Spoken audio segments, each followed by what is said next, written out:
breakups and how that affects our emotional body, our psyche, our ability to form and operate in reality around us. So that's what we're going to be starting this conversation off with, is the subject of breakups. It's something that I believe almost every single person on the planet we get to go through, right? That's why we came here. Breakups is something that we do on earth, just like we all breathe, we all walk, we all see, we all eat, we all develop a relationship with money, with nature, with each other, and we get to develop our capacity to relate through the subject of breakups. So let's get some breakup stories, breakup questions in the chat here, because when you break up, you are losing potentially a part of yourself, and that can feel worse if that person was extremely rooted down into yourself, if they were a piece of your identity. And if you are fractured as a person, if you're fractured as a soul, that's going to impact your state of awareness, which is then going to impact how you are serving reality and how you're showing up within your reality.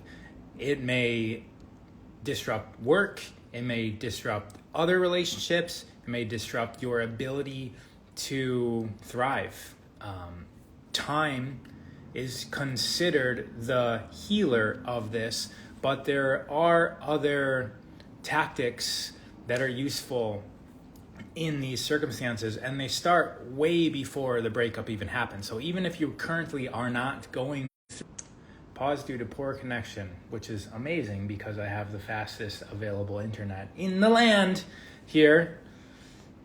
The situational breakup hurt me the most than my actual relationship. So the situational breakup, which I'm assuming means because of the breakup, the environment changes. Please clarify through that. Jay, I'm not going to use full names, is currently going through a breakup. W is saying hard to trust again. P is saying thank you for this. S is saying went through a divorce. E is saying how to know when is better to break up, which is an amazing question. Maybe we'll get to that. J is saying filling the empty space. Okay, so I'll start surface level here. One of the reasons, and also this is from my own personal experience of, I have been studying psychology for over 20 years. I have a degree in psychology. I've been working with people for my entire adult life. So I do have some ability to talk to this, some experience talking to this. However, this is all my own personal perspective. And I invite everybody to challenge it and also be skeptical of it, as you should be with everybody. Nobody here at Human Garage or anywhere in life is truly your master. So even though we're all here walking each other home, as the quote goes, this is all just friendly sharing of perspective. So I says, years after breakup, finally letting go of the connection, okay? And so that's the important thing here. If we're still holding on to trauma, then that's impacting reality. And I can be a conduit to share perspective so that that's not happening to the humans on this planet. Because as we all fall, we all fall. As we all rise, we all rise. So starting before the breakup even happens, we all get to establish our own identity. And so if we start with the breakup, then what we can realize is that this person has interweaved themselves into our identity, and when the breakup happens, it's a ripping away, and we're fractured as a person. So the remedy to that is to fill yourself up again, and that means things like hobbies, creative ventures that bring you joy. That means laughing. Laughing is very important. And in the state of laughter, it's very difficult to feel sorrow. Okay, so do things that facilitate laughter. Even if you just go into your room and instead of crying today, you decide to laugh for 5 minutes straight. Those are some kriyas that we do. Actually, a couple weeks ago, we did a kriya to develop strength, is I think what the name of that one was, that I named it. And in that kriya, we laughed for, I think, 3 minutes straight after we ridded ourselves of a bunch of anger. And laughing, what does that do? It jostles all of this. It jostles the heart. And when you look into breathwork and even science and even books, one of the things to reduce anxiety and stress is breath that fills up the heart and fills it up even more and fills it up even more. And when you're laughing, that's what you're doing. Also, when you're laughing, that ha ha ha sound. So I'm going to go on a bunch of tangents. The ha ha ha ha ha sound. So imagine sound, the vowels, the currents, right? Those are the sounds that flow through us. They're in yogic sciences called the primordial sounds. It's the sounds that existed before all of this existed. So that's where the and so when we put a consonant on top of or next to a vowel, what happens is that vowel changes direction. So as opposed to this now if we do the M sound, so M is the only sound that we make where our lips are closed. Think of any other consonant that we do. You don't make the Z sound with your lips closed. You do use your lips in some other fashions, but you immediately open, like for the B sound. You clap your lips together, B, boo, boo, but then it opens, but that brings it in. So like an om or om, you're taking that sound and you're bringing it in. Why am I going on this tangent? Because ha, laughter, there's no closing. So that's allowing the ha ha ha ha. That's allowing this sound healing to flow through you unidirectionally, which means straight through you. It's not coming in and then bouncing back into you like pa da, where you actually feel the percussion of that sound coming back into your drum here. This is a drum from an Eastern philosophy. This is also can be a jail, but this is our drum. Our lungs are air, and there's a membrane. There's a foundation around it. So words that ha, ya, yeah,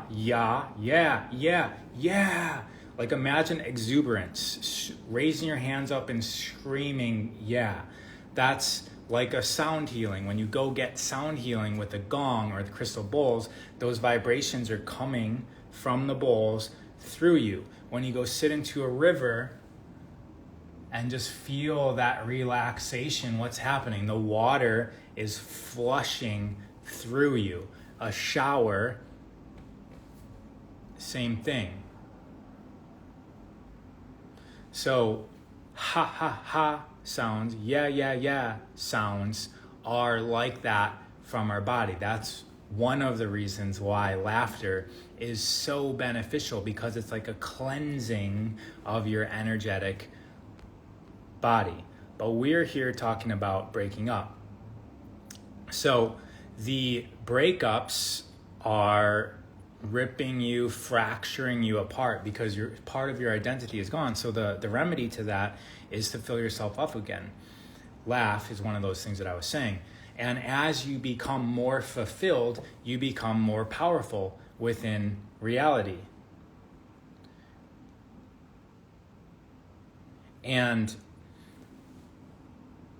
as you do that, you'll meet somebody else. You'll attract somebody else who is also fulfilled. And instead of using another person to fill in your shadows or to fill in your incompetencies, you are in true partnership. And that doesn't mean that it's a fling and you guys just separate very easily because you don't need each other. That's not what I'm saying, but I'm saying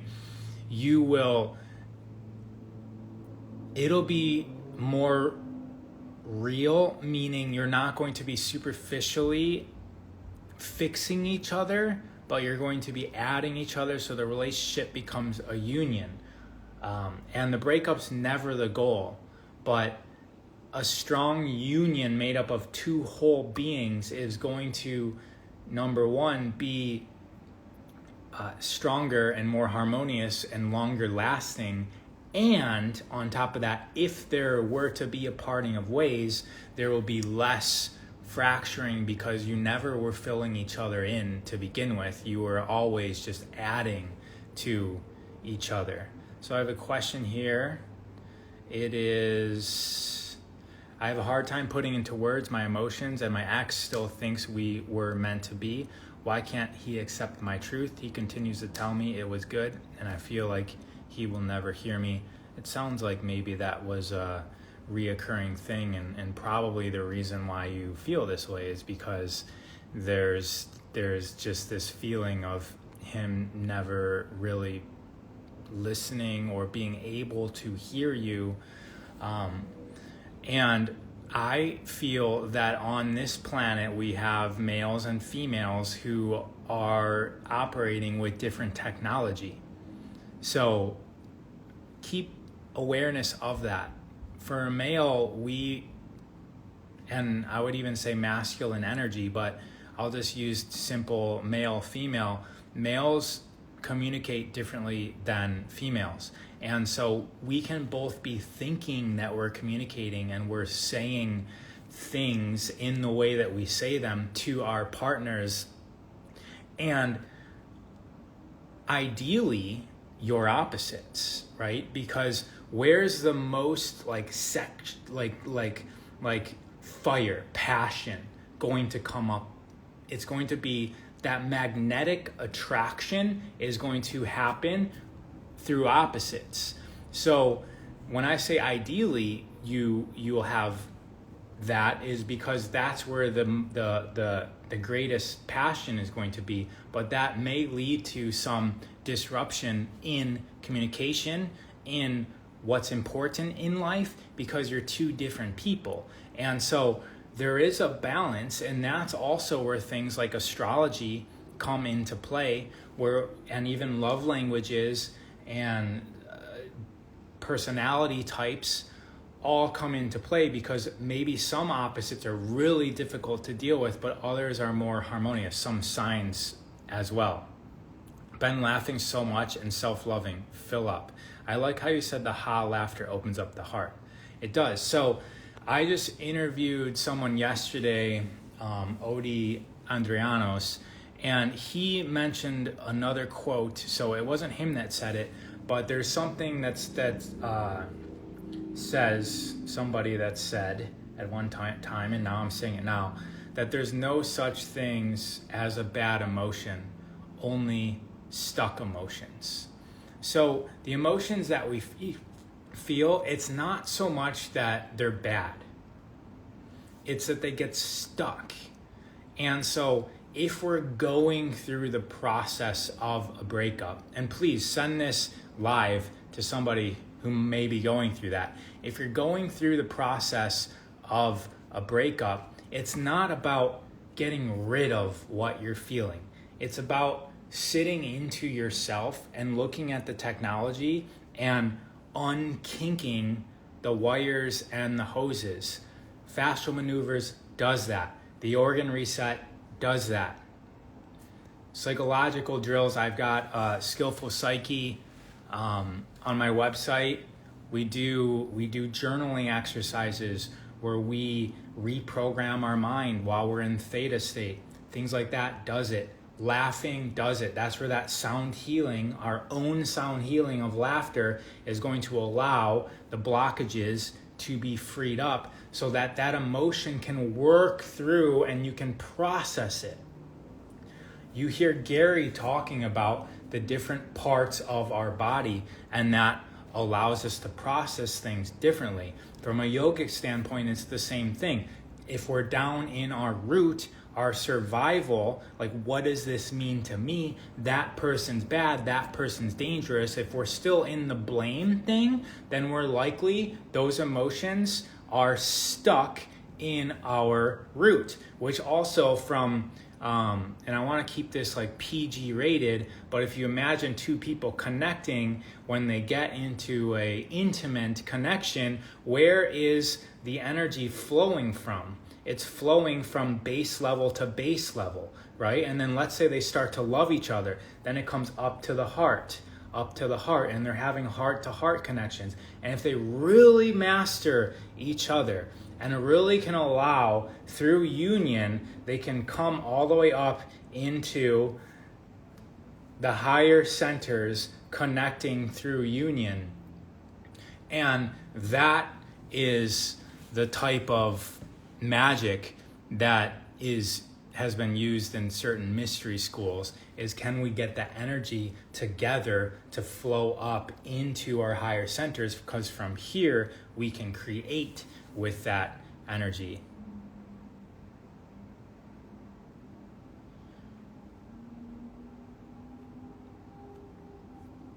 All right.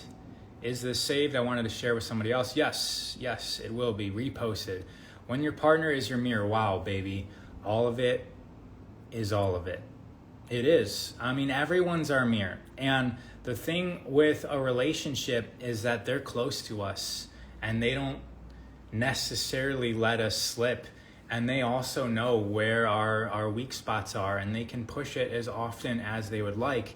And as long as we have the capacity to deal with it, those challenges will get stronger and stronger as you start developing, and it might not come from them. And a great piece of advice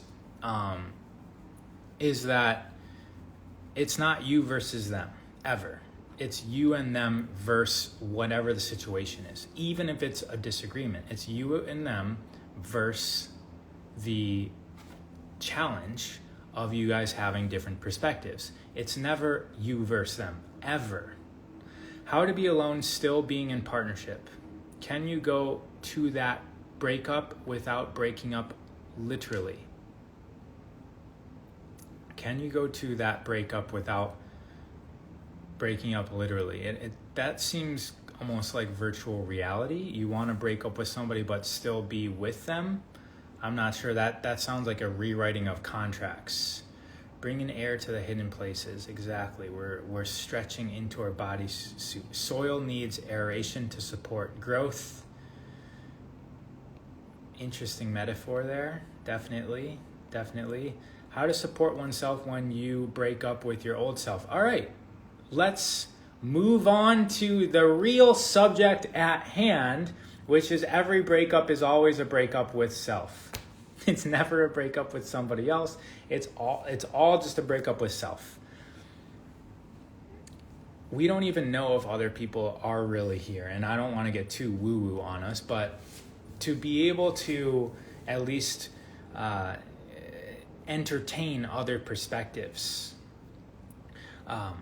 So if we're talking about a breakup, okay, imagine a breakup we went through. If we imagine a breakup we went through, let's say a longer relationship, like let's say, and sometimes the longer relationships aren't really difficult to break up because maybe you're already broken up in your head with the person. But let's say something that kind of got you out of the blue. It could be 3 months, it could be 3 years, it could be 30 years, and there's a breakup, right? Compare that breakup to yourself and your own patterns. And a lot of us are unable to ever break up with ourselves because it's so much more difficult than breaking up with another person for 3 years, because you've been with yourself forever. You've been with your patterns forever. And to reprogram that is difficult. So Odie yesterday on our podcast, he was speaking of boat a boat, and if you can either be in the front of the boat steering the ship or the back of the boat just watching the waves crash into the boat. And that's not the part I want to get to, but the part of the analogy I like is that if you're in the back of the boat refusing to steer the ship and just being a victim of all the waves, then that's like just dropping an anchor down.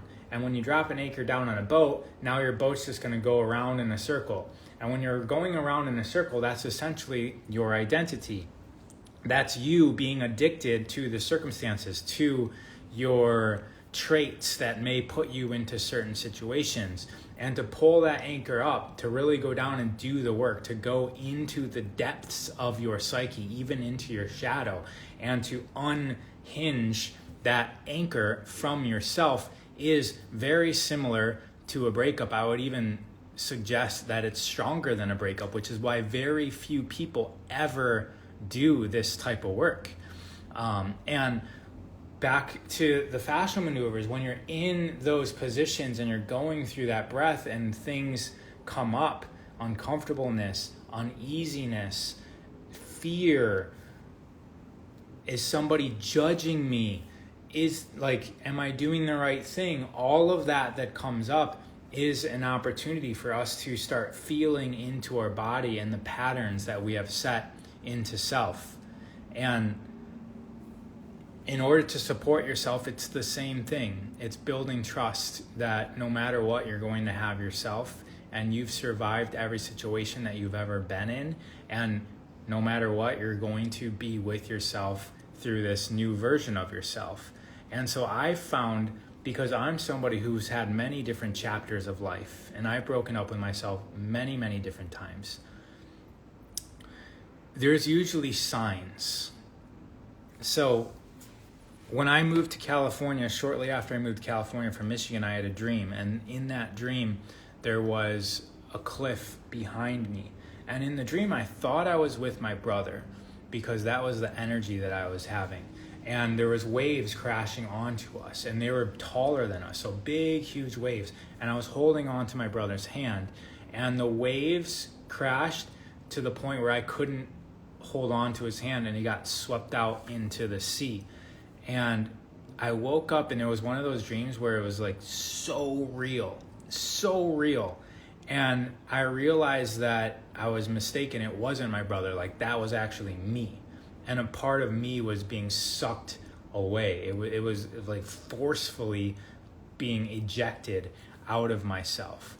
And that is kind of how it felt when I moved from Michigan, where everyone I ever known for my entire life was there, to California.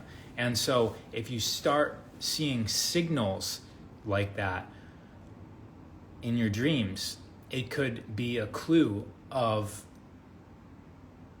freedom. It could be a clue of you're going in the right direction, or it could be a clue of get ready because it's about to go down.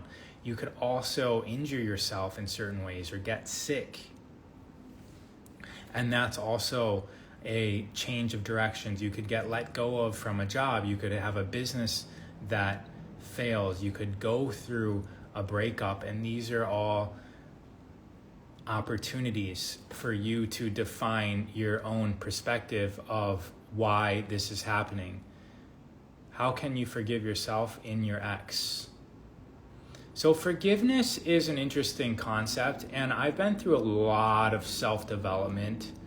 I've been through a lot of self-development and business development courses, and forgiveness is usually one of those things that comes up first, because forgiveness has nothing to do with another person. And so, for instance, if you're going to go through a month-long process, or not even a month-long, a 7 or 9 month process to learn how to be a Kundalini yoga teacher, for instance, you're going to be helping people work with their energies. You're going to be very clear on making sure that the teachers that are getting trained in this process are full people.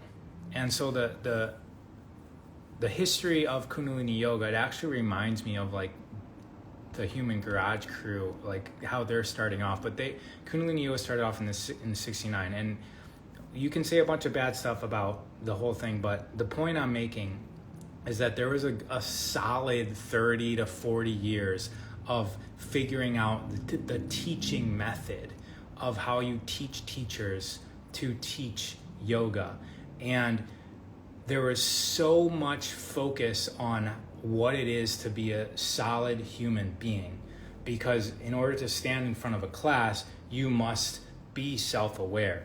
You must be identified as a teacher and beyond yourself. So you're not a man, you're not a woman, you're not a human, you're a teacher. So can you put all these other identities that you have away and establish the fact that you're a teacher? And you don't use words like, I want everybody to do this, because now you're making it about you. And so can you arrange your language in a way that's serving the community, and you're a conduit of a lineage of information, and it's not necessarily about you, the way that you dress, all of that stuff gets put aside and you become a teacher. And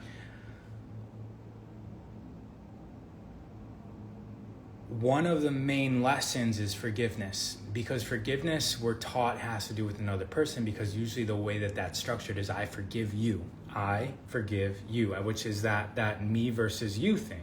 And it's like whoever forgives is the one that essentially like takes the feminine, passive, submissive role, and somebody gets their way and somebody like lets it happen. And that's not what forgiveness is. So forgive, it means to give forward.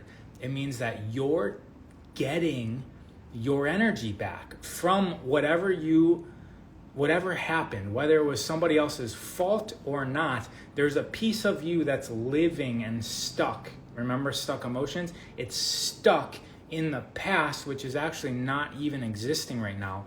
But there's some of you that's not here and now, and you're letting it hold you in this event or in this person, and you're holding on to that. And so forgiving somebody has everything to do with you. It essentially means that you're detaching the energy from the event or the person, and you're giving it forward. You're getting it back.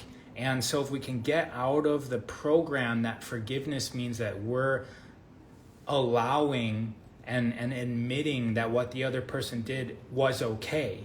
That's not what forgiveness is about. It's not about establishing judgment on another person's activity. That's actually where the problem began with, is two people said, you're wrong, as opposed to respecting each other's agenda and realizing that you might bump into each other in this reality. That might happen, and respecting that they have an agenda that's different than my agenda, because we're separate human beings, which makes the entire process of life interesting, which is why we came here. We can respect another person's agenda and admittedly say that hurt me, that set me back, that did all that. However, let's get yourself back, forgive, get it back, and let it go. I forget there's another famous quote that anger is like drinking poison and hoping the other person's going to die. And it's the same thing with like not forgiving anything that ever has happened to you and is happening to you. You know what? Today, out on the tennis courts with my wife, Carol, and it was a beautiful blue skies, beautiful blue. Not a cloud in the sky. And then you start seeing the airplanes.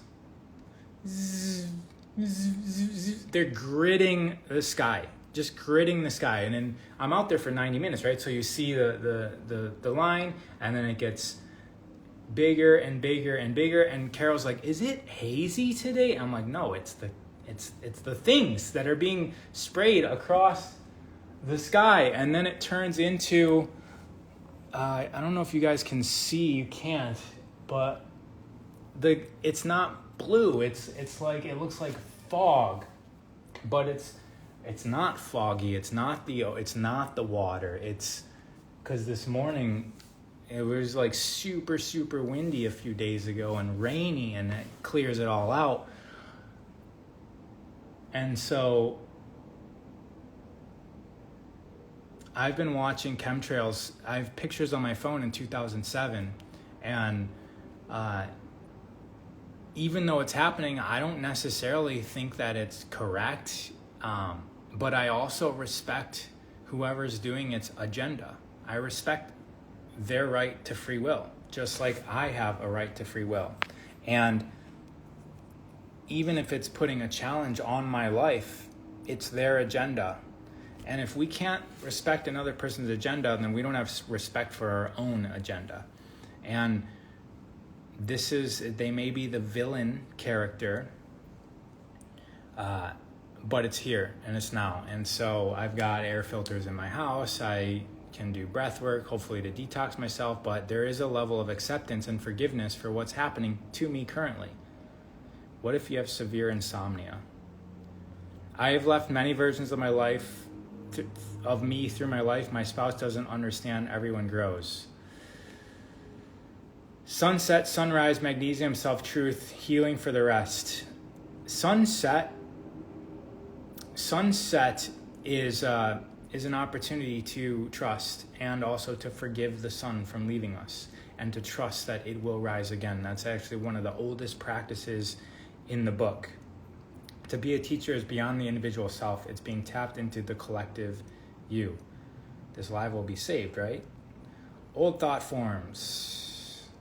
Yes. Thank you guys for the comments. Different agendas and ideas when children are concerned is a massive trip of acceptance and harmony alignment. It is.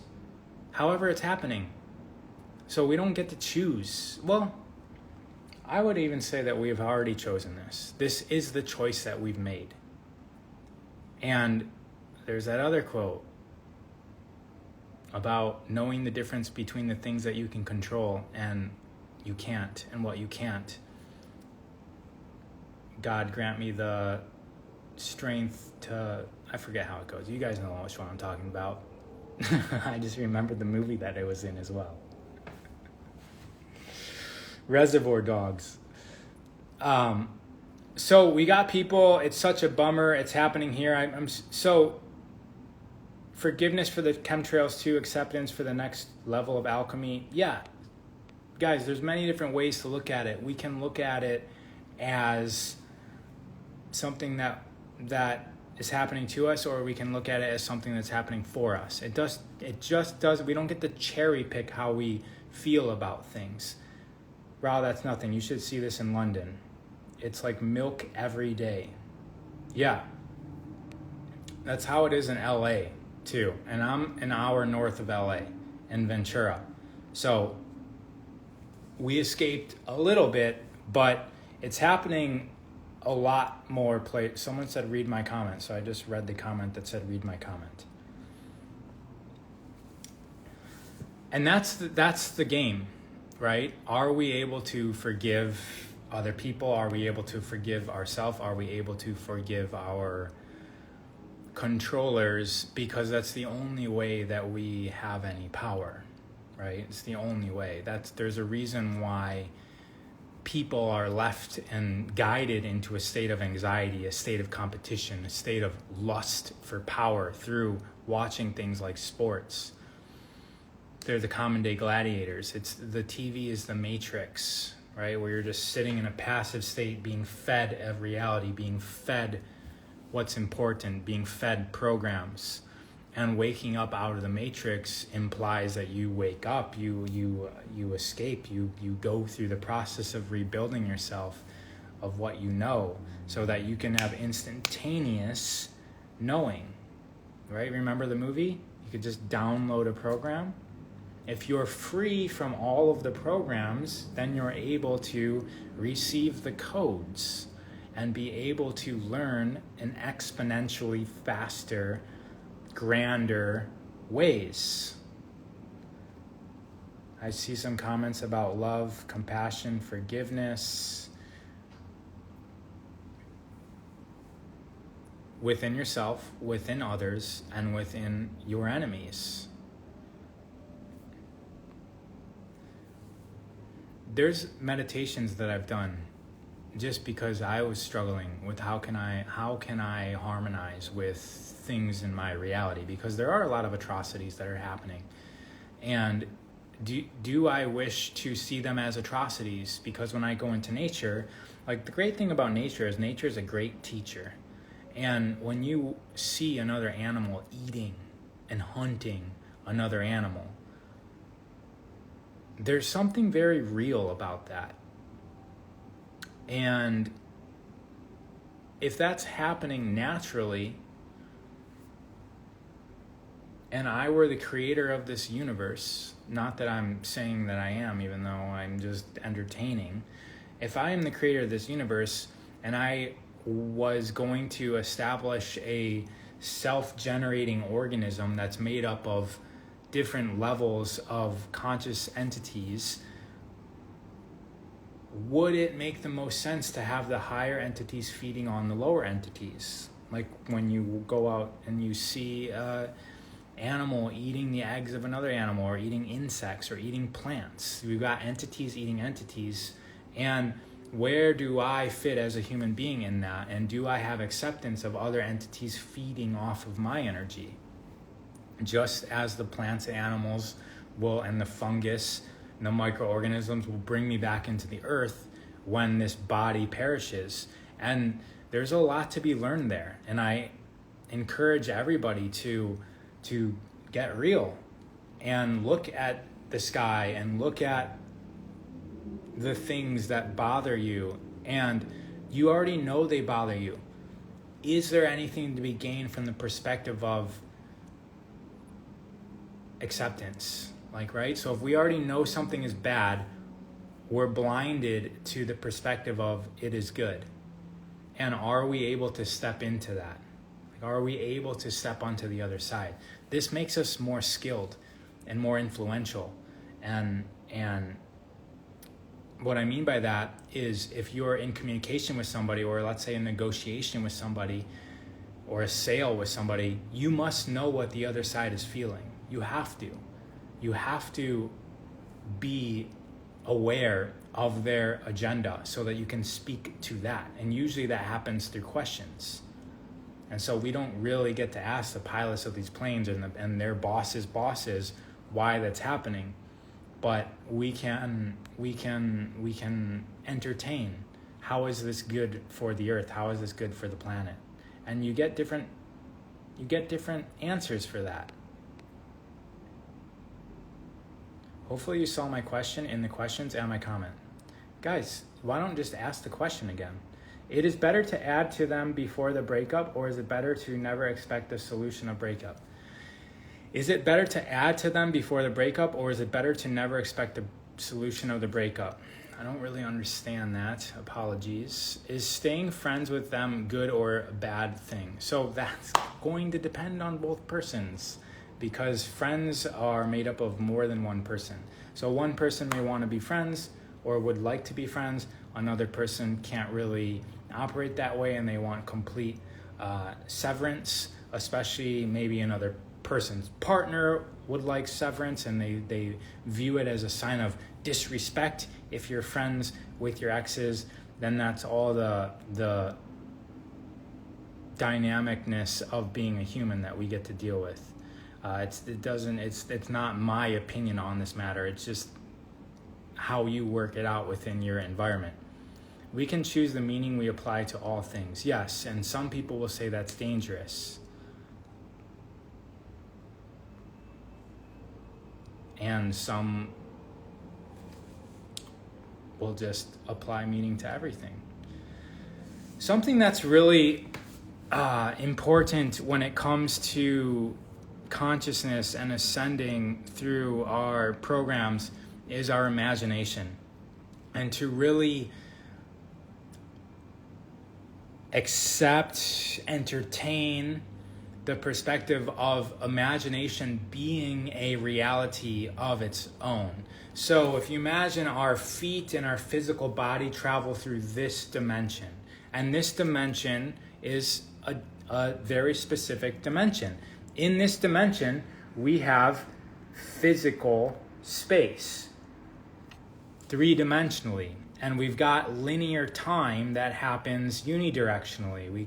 We cannot necessarily go in this dimension, go into the past or the future, but we're traveling one direction from past towards future. If we would like to go into another dimension where, let's say, that time construct doesn't exist, or let's say this physical construct doesn't exist. So what I mean by that is things like astral projection, where you don't need to physically be on the other side of the world, but you can witness with your consciousness what's happening there, because you've allowed yourself to go into another dimension where things like that are possible. Same thing with time. You can travel and you can perceive other time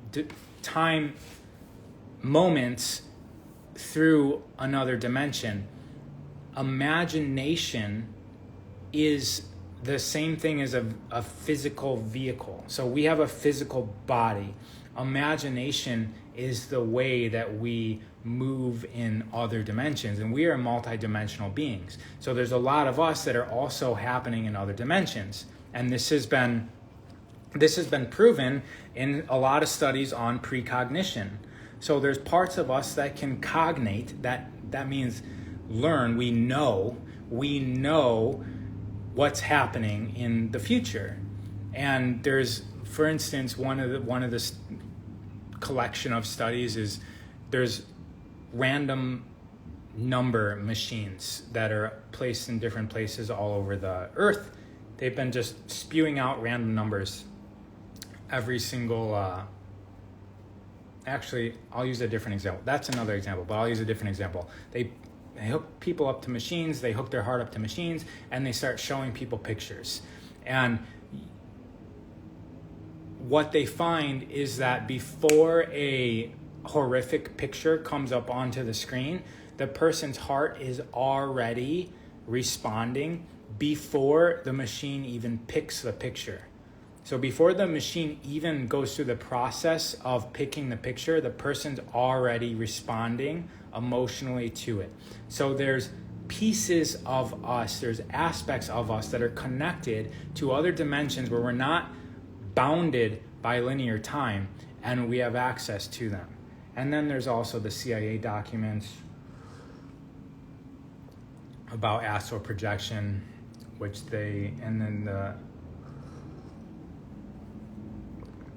that you can look at that explain all of this. So this isn't just weird woo-woo stuff. This has been very superficially proven from a Western scientific standpoint, which a lot of us take as truth, is like when science proves it in an experiment, then it is true.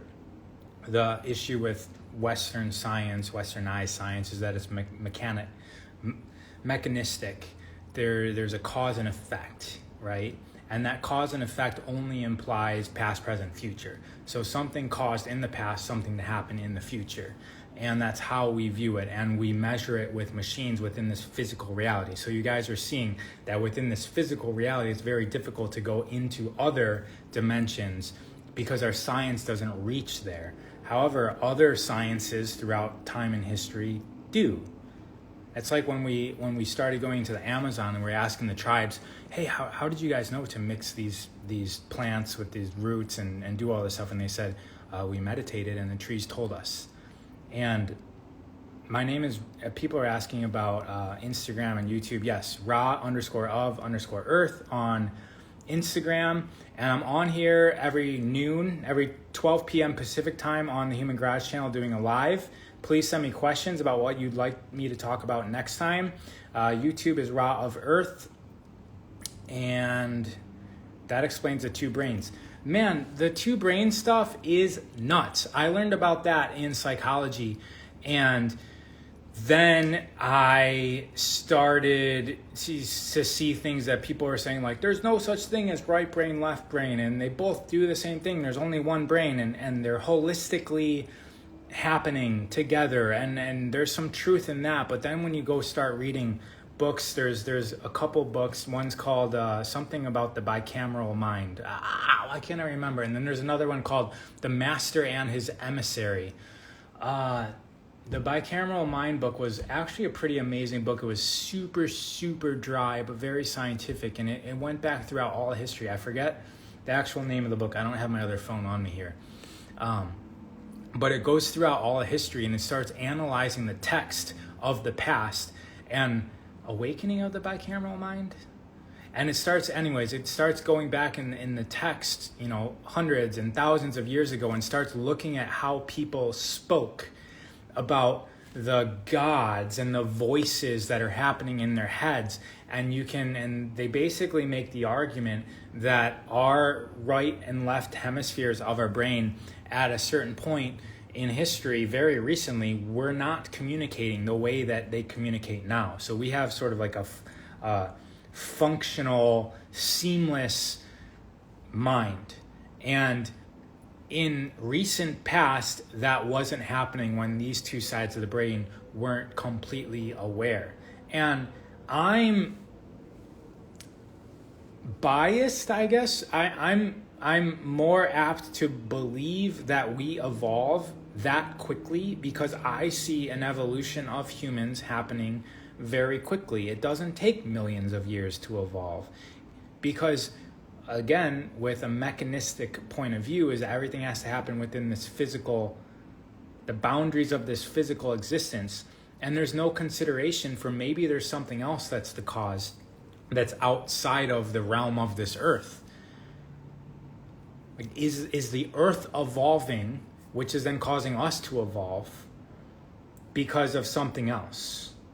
And one of those theories, besides the Gaian theory, is the fact that, like, let's just take the gravitational model of the universe, right? Where we've got a round sun and a round earth, right? And we've got a heliocentric version.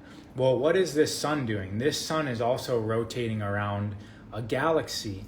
And so what do we measure? We measure days and years, right? And months, but the months are all screwed up, so we're not even really measuring months, which is what a month is supposed to be. We're not really measuring the lunar 28-day cycle. It's all messed up.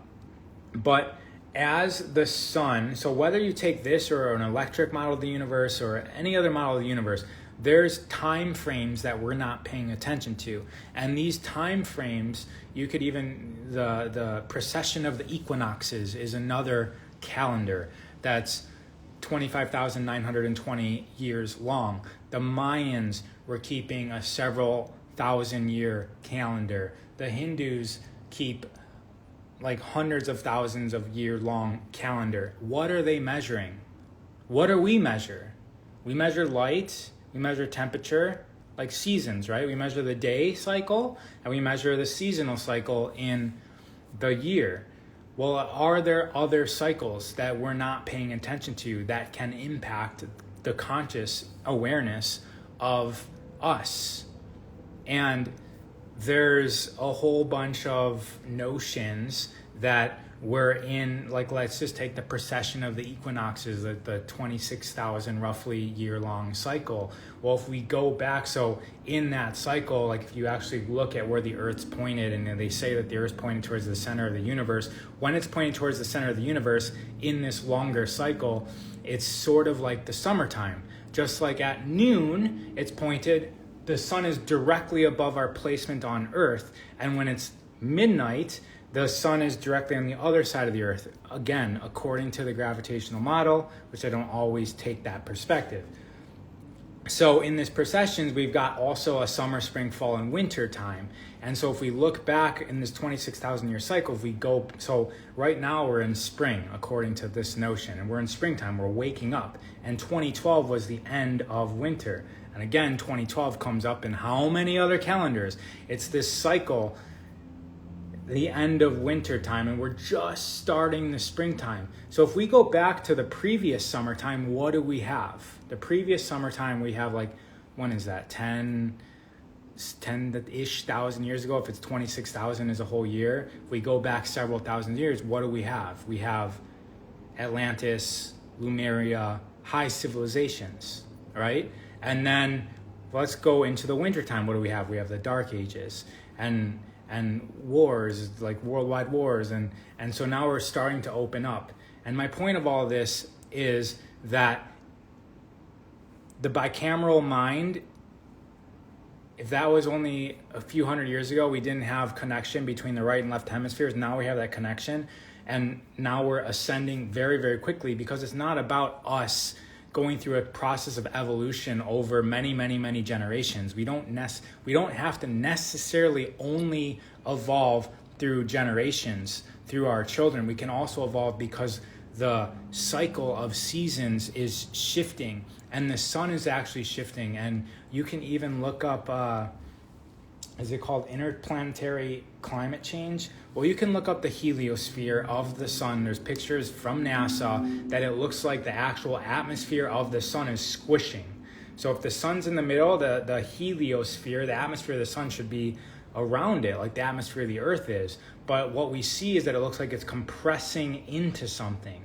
And it's been compressing into something, and it's compressing into something more and more. Hence, solar flares are getting more excitable. Our Schumann resonance is also changing. And so where are we at, right? Does the sun pop through into another energy? Does a solar flare come and reset everything? Whatever it is, it's happening. Kids are being born, remembering lives on other planets. I have personal experience with family members that have this. I've heard of this through many, many different other people's children, which is why it's so important that the children be rallied and cattled into a school to be programmed, and lots of chemical injections into them to dull them because of their awakening. It's also the reasoning for the darkening out of the sky. Hello, back to the Matrix. What did the humans do? They sprayed the sky. They sprayed the sky, and they created a blockage of the sun. Why? Because the sun's also going through a process of evolution. As the sun and the earth evolve, we evolve, which is why I promote us to get outside as much as possible, because the earth is a piece, it's an aspect of us. And connecting with it allows us to have that information. This is also why the yogis go meditate at 4 a.m., 5 a.m., 6 a.m., because the sun energy isn't so strong then. And before the physical light that we see, visible light, before the visible light hits the earth, there's a spectrum of it that travels farther. That's the infrared spectrum of light. So this is, if you look up ambrosial hours in meditation, it'll explain this. That's why a lot of people meditate before sunrise, because there's actually rays of light. The infrared rays of light, spectrum of light, is coming ahead of the physical, I keep on saying physical, coming ahead of the visible light. So the visible light we see at sunrise. But before sunrise, there's infrared light that's bathing your local area on Earth. Infrared light has lots of information. For those of you who are like over 35 years old, you may remember old remotes had like a little red light in front, and that was infrared. It was sending an infrared signal. I'm not sure if the new remotes actually use that, but a lot of them still have a red light that lights up. I think that's just because that's what we're used to. But our older remotes used to be infrared. It sends information. So the coming information of the day happens at 4 to 6, like before sunrise, 2 hours before sunrise, 10%. 10% of a day is 2.5 hours. So if you're meditating and you're in that antenna position while everybody else is sleeping in dream world, you're able to receive a bathe of information that makes you more intuitive about the daily events. The twilight, where the most potential is because it's liminal edge. Yes. So the ambrosial hours are 2 hours before sunset and 2 hours before 2 hours before sunrise and 2 hours before sunset. So they both have essentially, I want to say the same thing, but it's not this exact same thing. Many babies are born in this pre-dawn ether ocean of light. Yeah. And that goes back to like beyond mechanistic, right? It's there's something else that's inputting the information of why things are happening. What do you think about the theory that the axial of the earth is changing? Are we talking about the north and south poles flipping? It seems to be the case. And then also, do you guys know about crustal displacement theory? That one's wild when you actually think about that. That one is wild. But it seems like the poles of the earth are switching. It's gone like past the point of no return, as they say. The magnetic north is so far off actual north that it seems that it's not going to come back, and it's eventually going to tilt, according to modern day scientists. Crustal displacement theory is not widely accepted. Crustal displacement theory imagines the earth as an orange. If you imagine an orange spinning really, really quickly, and we got this precession happening too. The earth isn't spinning like a complete ball. Again, back to gravitational model of the earth, none of this might be true at all. But crustal displacement theory takes gravitational model, it takes spinning earth, it takes the wobbling spinning earth, and it says, okay, so we got wobbling spinning earth and we've got ice on the top and ice on the bottom. As that ice starts to build up, it gets heavier. And if you imagine an orange peel where the top and the bottom are really heavy and it's wobbling, eventually that peel is going to slip. And that's crustal displacement theory, where things get displaced, things meaning like entire sheets of the crust of the earth slips, and then what was in the North Pole now is like in the equator, and what was in the equator is now in the North Pole, and massive extinction, yada yada yada, things like that. I think Grant Holmberg, is that his name? I've read 5 of his books or something, but I can't even remember his real name because it's been like 10 years. How do I deal with grief? Breathe in. Breathe in even more to your heart. Breathe in even more to your heart. Open up your heart.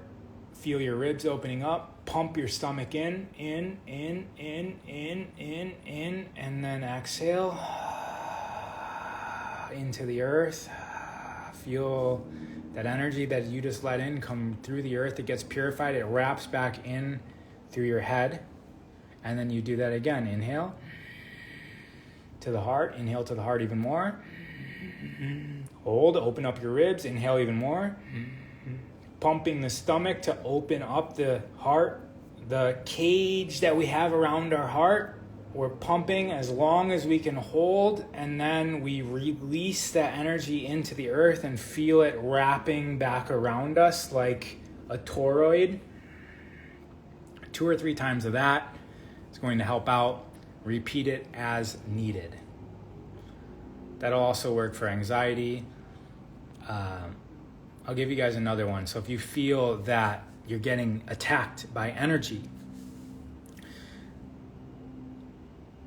strengthen our aura, right? So back to that toroid, just with your imagination, like turn it up to turbocharge and see that toroid going through you. It's really going through your heart, but usually I feel like energy stuff in my head, so I make the center of it in my head, and it strengthens the aura. And the more that you actually look into how things travel around the toroid, the better at imagining the energy flow through the center of the torus. Oh man, there's also there's another theory. Speaking of Taurus, so back to the energy body. So imagine your aura being like more of like a glass, like you know when you look at a wine bottle and you see that sharp edge. So as opposed to like a fuzziness, you just put like a stronger coating on it.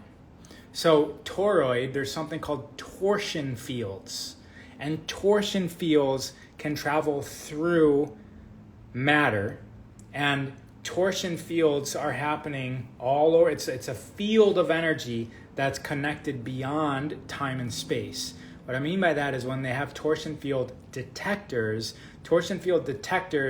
detect strong events, strong energetic events. So a torsion field detector can be pointed to, let's say there's a star right where that palm tree is. And we're looking, let's go up here. So we're looking at the star here. When we see it in a night sky, we're actually witnessing the star from, like, let's say 20,000 light years, 200,000 light years ago, or 100 million light years ago. We're witnessing the old light. So the actual star, instead of being right here at the palm tree, the actual star is here, right? But our telescopes only see light, the visible light.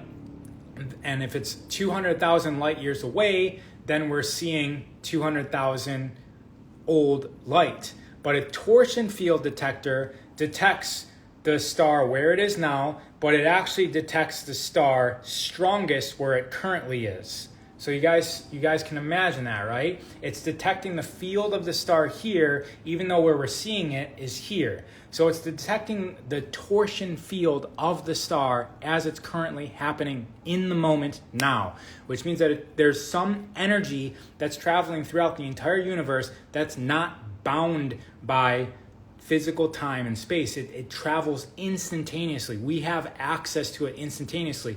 The craziest thing about torsion fields is that they see a spectrum. They see a strong torsion field detection here from that star, and it gets weaker as it goes into the past, and it gets weaker as it goes into the future. We can detect torsion fields into the future of that event, suggesting that torsion fields are beyond linear time. We're detecting something because it's also widely accepted in even our Western scientific view that linear time is an illusion. It's just something that we're experiencing. There's a limit for us to experience time in its totality. But through torsion fields, we can see time in its totality. We can see into the future of stars, and other things that emit torsion fields are strong emotional events. So stars are one thing, but strong emotional events like somebody dying or something dying or something happening that evokes a lot of emotion. Torsion field. So when you start seeing this stuff being laughably superficially proven and validated in Western science, and then the other scientists saying, like, no, that can't be because the way that we perceive reality, this doesn't sit, and they end up killing off the new scientists. Science progresses one generation at a time, right? It's like when the old guys die, then the new people that have the upgraded codes and wisdom from the new levels and the new light of consciousness, they get to basically rise up. And it's very limiting that way. Okay, everybody. Next Wednesday at noon. And then check out on the Human Garage bio. There's like a whole schedule of other people that are coming on and talking about different topics. Bye-bye for now.